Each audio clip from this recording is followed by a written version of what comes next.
तो आज पढ़ने वाले हम चैप्टर 5 जिसका नाम है इंट्रोडक्शन टू यूक्लिड्स ज्योमेट्री। अब इसको यूक्लिड्स ज्योमेट्री क्यों बोल रहे हैं अपन, ये अब आपको आगे पता चलेगा। तो सबसे पहले देखते हैं ज्योमेट्री वर्ड्स का मतलब क्या है। ज्योमेट्री वर्ड्स का मतलब, ज्योमेट्री के जियो है उसका मतलब होता है अर्थ, और जो मेट्री है उसकी नाउन फॉर्म होगी मेट्री, इसका मतलब होता है टू मेजर। तो इससे आप पता लगा सकते हैं कि अर्थ को मेजर करने को ही ज्योमेट्री बोलते हैं, या फिर इस ज्योमेट्री वर्ड का मतलब अर्थ को मेजर करना है। Geometry appears to have originate from the needs for measuring lands। देखो, ज्योमेट्री की जरूरत जमीन नापने के लिए पड़ी थी सबसे फर्स्टली। अब क्यों पड़ी थी वो भी मैं आगे बताने वाला हूँ।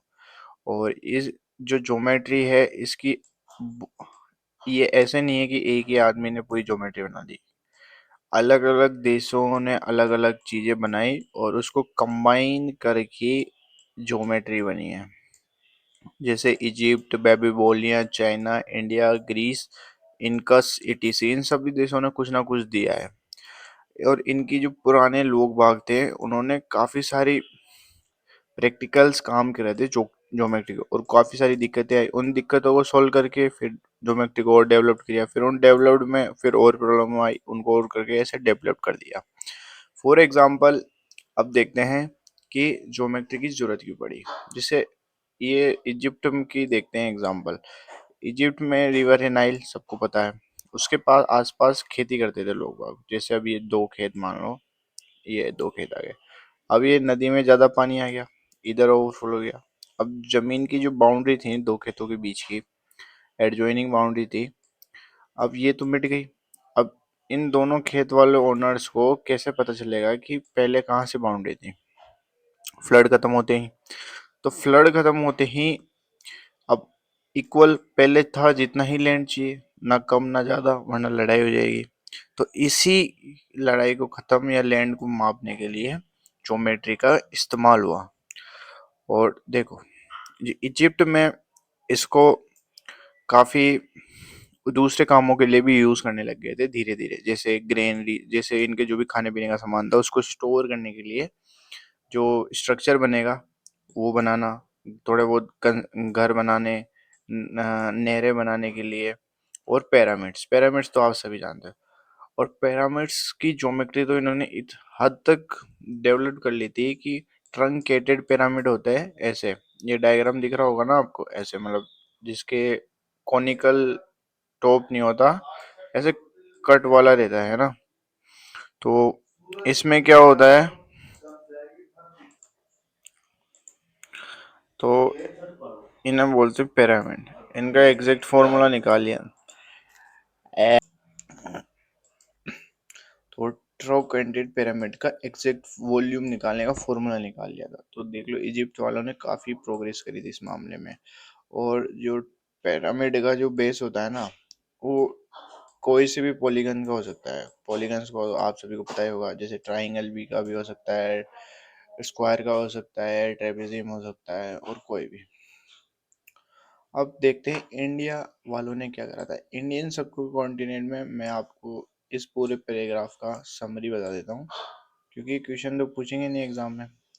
तो देखो मैं बताऊँ, काफ़ी पुरानी हड़प्पन और सिविलाइजेशन मिली थी 5,000 साल पहले। तो इन सिविलाइजेशन में क्या है, घर अच्छे से बने हुए थे, ब्रिक्स थी, उनका फिक्स रेशियो था, ये 4:2:1। ड्रेनेज सिस्टम बना रखा था, ऑर्गेनाइज वे में सोसाइटी बना रखी थी। तो ये सब इन्होंने ज्योमेट्री का यूज़ करा था। और अपने इंडिया में एक बुक है, ये सुल्ब सूत्र, 1800 800 बीसी में बनी थी और 500 बीसी अराउंड अप्रोक्स। इसका एग्जैक्ट पता नहीं है, इतना एविडेंस मिले नहीं है, पर कार्बन डेटिंग से इतना पता चला है कि 800 बीसी से 500 बीसी के अराउंड बनी थी।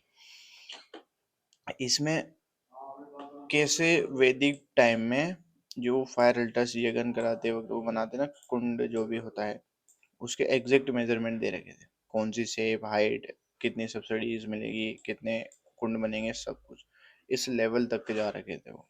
तो ये हो गया अपने इंडिया का। अब फिर ऐसे करते ग्रीस के लोग थे। ग्रीस के लोग प्रैक्टिकल काम ज़्यादा करते थे ज्योमेट्री से, मतलब जैसे घर बनाना वो, और उनके एक आदत भी थी, वो थी कि मतलब सच्चाई, जैसे कोई बिल्डिंग खड़ी है तो ये गिरी क्यों नहीं, खड़ी क्यों है, इसके पीछे कौन सी ज्योमेट्री लगी है, तो ये सब पता करने के लिए तो इन्हें रीजनिंग मतलब करते थे। उनमें से एक था थेल्स। थेल्स ने देखो दो चीजें बताई थी। अब इसका लाइफ स्पेन देख लो थेल्स का। इसने कि सर्कल के जो डायमीटर होता है उससे अपन सर्कल को दो इक्वल पार्ट्स में डिवाइड कर सकते हैं। और दूसरी चीज ये थी कि पाइथागोरस थ्योरम दी थी, जो आप सभी अभी तक पढ़ते हो। तो इस थेल भाई साहब की अगर ये उस वक्त नहीं देते तो आज आप बच जाते। और थेल्स भाई साहब से नहीं करा था, पाइथागोरस थ्योरम दी थी। अब फिर उसके बाद में आए थे 200-300 साल बाद, 300 बीसी के अराउंड, यूक्लिड्स। यूक्लिड्स ने क्या करा है, इन सभी देशों में जाके ज्योमेट्री पढ़ाई करी, मतलब ये यहाँ कहाँ इस्तेमाल हो रही है, कहाँ इस्तेमाल हो रही है, और इस सब ने कंबाइन होके एक बुक बनाई। और बुक को 13 नाम दिया एलिमेंट्स, और एलिमेंट्स को 13 पार्ट्स में डिवाइड कर दिया, मतलब 13 बुकों में कर दिया। और इसी आज भी जो ज्योमेट्री है ना, अपन उसी बुक्स के बेसिस पे पढ़ते हैं। इसलिए चैप्टर का नाम Euclid, introduction of Euclid's geometry था, ना कि ज्योमेट्री। तो इस भाई साहब की देन थी, यूक्लिड्स भाई साहब, इनका नाम था यूक्लिड्स। तो इसलिए आज अपन अब पढ़ने वाले हैं यूक्लिड्स की डेफिनेशंस, प्रोनाउंसिएशन। अब था देखो, ग्रीक में इलियस टाइम ने ज्योमेट्री में काफ़ी सारे मतलब एलिमेंट्स दिए थे। From studies the space and solid in the space around them, mistake geometry notion of solid object with solid say position can be moved. It is boundaries are called surface. देखो, जो भी surface जानते हो, किसी भी चीज को one place to another, इस बाउंड्री, जो भी उसकी बाउंड्री होगी उसको बोलेंगे सरफेस। जैसे ये आपका बॉक्स है, इसको एक जगह से उठाए दूसरी जगह, तो ये जो बाउंड्रीज है ना, जिसको उठा के वन दूसरी जगह रख, इसको बोलते हैं surface. Space from other are said to be no-thickness. The boundary of the surface are curves. देखो, अब इसकी कोई थिकनेस नहीं है तो ये कर्व्स हो गए। Straight line, these lines and are point, और इनकी जो एंड होगा वो पॉइंट, और ये लंबी लाइन हो गई। देखो, उसने 3 point solid to point in 7 extension are called the dimension. Her extension को एक डायमेंशन बोलते हैं। सो सॉलिड हैज ए 3 डायमेंशन। तो सॉलिड का 3 डायमेंशन, 3 पॉइंट दिखते हैं कहीं से, 1 2 3, कहीं से भी देख लो। इसी तरह यूक्लिड समराइज करता है डेफिनेशन दैट 23 डेफिनेशन दी थी उसने बुक 1 में थी सारी। Few of them are bill, उनमें से अपन 7 ही पढ़ने वाले हैं क्योंकि यही अपने काम की है, और इतना ही पढ़, 7 ही पढ़। एक point, that was no part, a line जिसकी ब्रेथलेस लेंथ, जिसकी ब्रेथ नहीं होती, सिर्फ लेंथ होती है। The end of a line are points, line का अंत हो जाए वही पॉइंट है। ये एंड हो गया, यही पॉइंट है। Straight line is a line which lies evenly with the points on itself. Straight line वो है एक के बाद एक पॉइंट है, उसको straight line. Surface is that which a length and breath only, जिसकी लेंथ हो, ब्रेथ हो, बस, हाइट नहीं होती। The edges of a surface are line, edges होती है लाइंस। सरफेस की जो एजेस है ना उसको बोलते हैं लाइन। देखो, सरफेस लाइन ये है कि ये लाइन बन गई, अब इसके ऊपर होगी प्लेन सरफेस। अब देखो, तुम्हें इनको ढंग से पढ़ोगे ना तो तुम्हें समझ में आएगा कि पार्ट्स का नीड्स क्या है। Suppose if you define a part, अगर तुम्हें पार्ट डिफाइन कर दिया तो तुम area, again an area needed to define, so उसको एरिया को डिफाइन, तो तुम ऐसे कर सकते हो। तो इसी तरह से सम ज्योमेट्रिक टर्म अनडिफाइंड, कुछ चीजें अनडिफाइंड जो हम पता नहीं कर सकते, बता नहीं सकते। Feeling for some geometric constant definition going below. देखो, अब यूक्लिड्स ने काफी सारे डेफिनेशन दी थी, जैसे ब्रीथ की regarding defined because few terms were kept undefined, और कुछ चीजें बिना डिफाइंड, तो वो आगे जाके वो डिफाइन हो चुकी थी पर उसने नहीं करी थी। We take a point, a line, a plane, in Euclid's word a plane surface and undefined term। देखो, यूक्लिड्स बाइसेप के हिसाब से हम एक पॉइंट लेते हैं, एक लाइन लेते हैं, एक प्लेन लेते हैं और कुछ एक undefined term. The only thing that we can represent intentionally explain that the help of physical model. देखो, starting with this definition, unit certain where not to be prove. देखो, उसने पूरी चीजें तो प्रूव कर नहीं रखी थी, कुछ ही कर रखी। Obviously universal truth, he divided them into anox and postulate। He used the term postulate for assuming that we specify to postulate, तो वो टर्म्स थे जो स्पेसिफिकली ज्योमेट्री के लिए, और common notion often called axioms, axiom मतलब जो आम चीजों इस्तेमाल होती है वैसे। On the other hand where assumption used throughout mathematical, not specifically linked to geometry।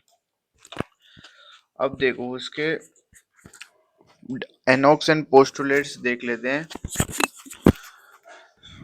INOX देख लेते हैं, not in is order are given below. उसके ऑर्डर में नहीं है पर ये है उसके, जैसे things which are equal to the same things are equal to another.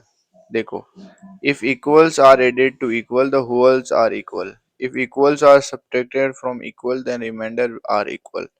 Things which conclude with one other are equal to one another. The whole is greater than the part. Things which are double of the same thing are equal to one another. Things which are halves of the same things are equal to one another। अब देखो मैं समझाता हूँ साथ के साथ। देखो, अगर ये चीज सेम है, एक चीज सेम है, दूसरी चीज भी सेम है,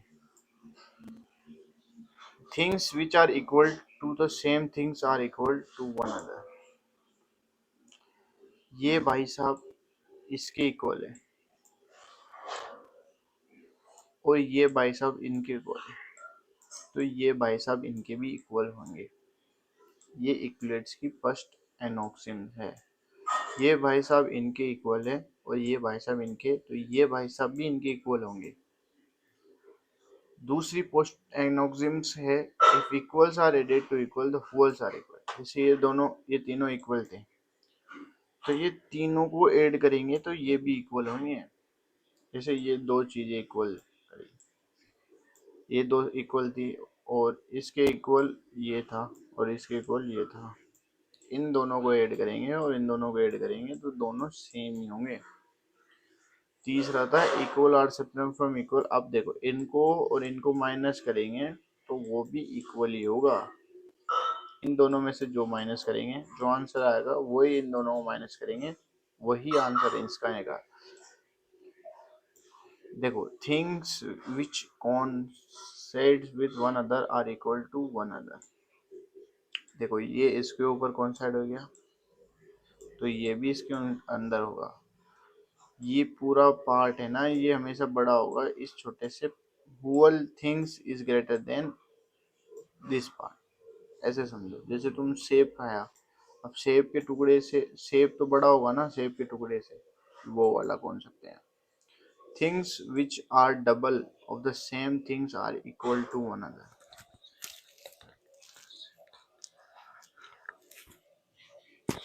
देखो, ये चीज थी, ये सेम था, ये भी सेम, इसका डबल कर दिया, इसका भी डबल कर दिया, तो भी ये सेम है। ये सब आपको पता है, बस पढ़ते रहो। और नेक्स्ट है things which are halves of the same things are equal to one other. अब जैसे ये सेम है, ये भी सेम है, इनको हाफ कर दूंगा और इसको भी हाफ कर दूंगा तो भी ये दोनों सेम रहेंगे। This common notion refer to magnification kind, the first common do not apply to the plane figure.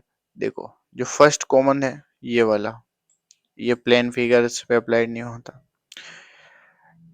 If an area of triangle equals the area of rectangle and the area of rectangle equals the square, then the area of the triangle are the equals to the area of the square.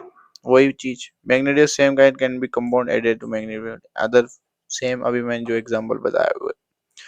NOx4 give the some sense the identical there are the same basic on the other. Therefore, itself is justified for the principle superposition NOx5 with definition given. For example, the quantity B is part of another quantity A, then can be written as B and some third quantity C. Simply A is greater than B means that some such that A plus B is equals to C. अब समझ में आया आपकी? अब देखो, now let us declare 5 processes postulates दे रहा जो geometry के ही काम के, वो तो एक 7 कॉमन चीजें जो अपने ज्योमेट्री में काम आएगी। अब वो कैसे काम आएगी वो मैं आपको आगे बताऊंगा। सबसे पहले पोस्टुलेट, ए स्ट्रेट लाइन में be drawn from any one point two any other point. देखो, एक स्ट्रेट लाइन दो पॉइंट्स के बीच में बनेगी। Now that is postulate tell us that at least one straight line passes through two distinct points, but it does not say that three cannot be more than one such line. However, in his work, Euclid assumes without meaning that there is a unique line joining two distinct points. देखो, ये बोलता है कि दो line के बीच straight, पर ये नहीं बोलता कि तीन के ऊपर नहीं बने, तीन के ऊपर भी बन सकती है। अब देखो, NOx 5.1 give two distinct points, there is a unique line and passes through them. How many passing through P through, only one line is passing. देखो, ये एक पॉइंट था, कितनी लाइन कितनी भी जा सकती है, इनफाइनाइट। एनॉक्स second postulate, a terminated line can be produced infinitely. देखो, now that we can line segment ये हो गया terminated, so according to present datum second was said that line segment can extend other side। देखो, इसको इधर भी बढ़ा सकते हैं और इसको इधर भी बढ़ा सकते हैं। ये हो गया पोस्टुलेट सेकेंड। ये हो गया postulate, a circle can be draw with any centre and any radius. देखो, एक सर्कल कोई सी भी सेंटर और कोई सी भी रेडियस का हो सकता है। ये पोस्टुलेट थर्ड। पोस्टुलेट फोर्थ है, all right angles are equal to one another. देखो, जितने भी राइट एंगल है वो सब बराबर होंगे। ये all right angles are equal to one another. postulate for if straight line folding on two straight line make the interior angle on the same side if taken together less than two right angle, then the two straight line produce infinitely on the sum of this। इसे आपको क्या समझ में आया? इसको इससे समझाऊंगा। ये दो लाइन है, इससे एक लाइन पास हुई, इंटरसेक्ट कर, ये जो एंगल होगा और ये जो एंगल होगा ये 180 का होगा। Angle 1 is less than 180 degree, angle 2 is also less than 180 degree। अब आगे चलते हैं। A brief look at the first postulate being to you notice that postulate 5 is far। देखो, मैंने अभी जो समझा सब चीजें बस वही लिख रही है, फिर भी मैं एक बार पढ़ के बता देता हूँ। Complex then and other on other hand postulate 1 through 4 are so simple and obvious that these are taken self-evident truth. However, it is not possible to prove them, so the statements are accepted without any proof. Because of its complete, the fifth postulate will giving more attention in the next section. Nowadays, postulate and excuse are term are used interchangeably in the same sense. Postulate is actually a verb. We can say let us postulate, which means let us take some statement based on the observed phenomena in the universe. It is true, validate if checked afterward. If it is true, then it is accepted as postulate। Postulates इसमें लिख रखा है paragraph में कि postulates को पहले check करते हैं कि ये सही है या गलत है यूनिवर्स में, फिर सही होती है तो उसको पोस्टुलेट बोल देते हैं। System of energy is called constant if it is impossible to deduce from this statement contract and proved statement। So when the statement owner give it needed to ensure the statement is consist। देखो, एनोक्सिस common चीजें होती है, आपको पहले बताया था, बस वही लिख रखा है। After include states the is postline he used to prove other result, then using this result he proves some other result by applying deduction reasoning this called proposition of theories. अगर देखो किसी स्टेटमेंट को prove कर देते हैं तो वो जो प्रूव होता है उसको बोलते हैं proposition of theory. In next chapter geometry के बारे में अच्छे से पढ़ेंगे, कुछ थ्योरीज को प्रूव करेंगे अपन नेक्स्ट चैप्टर में। अब देखते हैं ये पोस्टुलेट्स के क्या क्या और कहाँ कहाँ काम आते हैं। Example 1, if A B C are the point on a line, B lies between A and C, to prove that AB plus BC is equals to C। अब देखो इसको प्रूव करने का सबसे आसान तरीका, in given figure A C consist of C. अपन ने NX4 में क्या पढ़ा था? NX4 में पढ़ा था say that things which correlate with another are equal to one, so it is deduced that AB plus BC is, now that is points। अब देखो example 2, proof an equilateral triangle can be considered as given statement, in the statement above a line segment length given by AB। ये देखो ये इधर से एक arc खींचेंगे, इधर से एक आर्क खींचेंगे और इनको ये बन गया।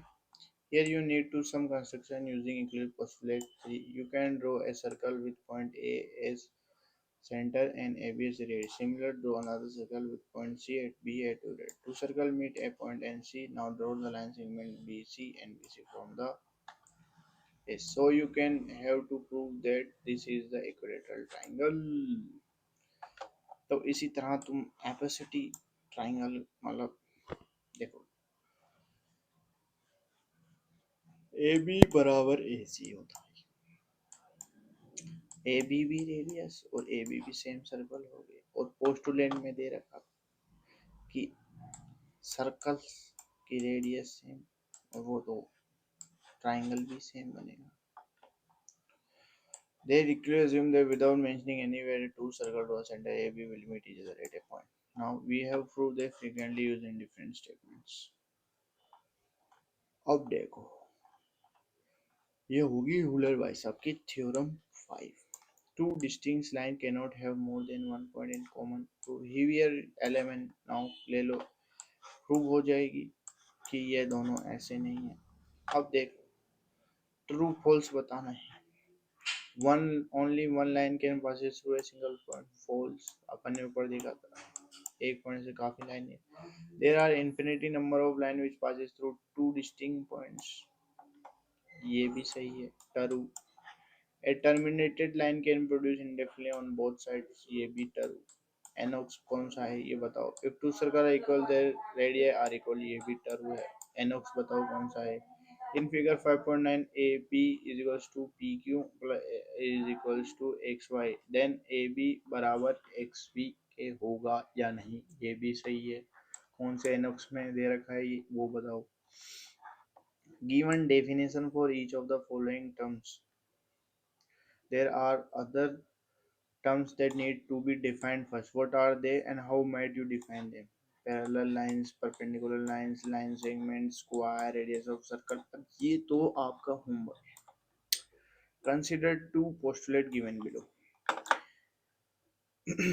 Given any two distinct point A B and there is third point C which is between A and B, वो वाला postulate लिखना है। अभी वो अपन ऊपर देखे थे point, there exist three points that one not on same line, ये वाला।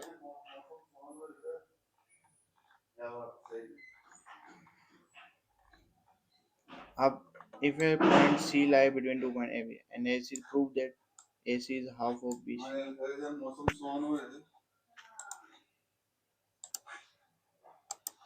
इसमें कौन सा पोस्टुलेट लगे? In equation 4 point C is called the midpoint of line segment। Prove that line segment only one and only one midpoint।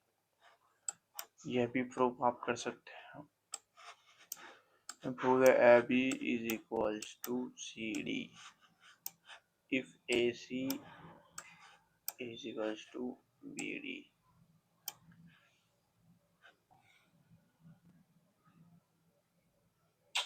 जल्दी से बता दो।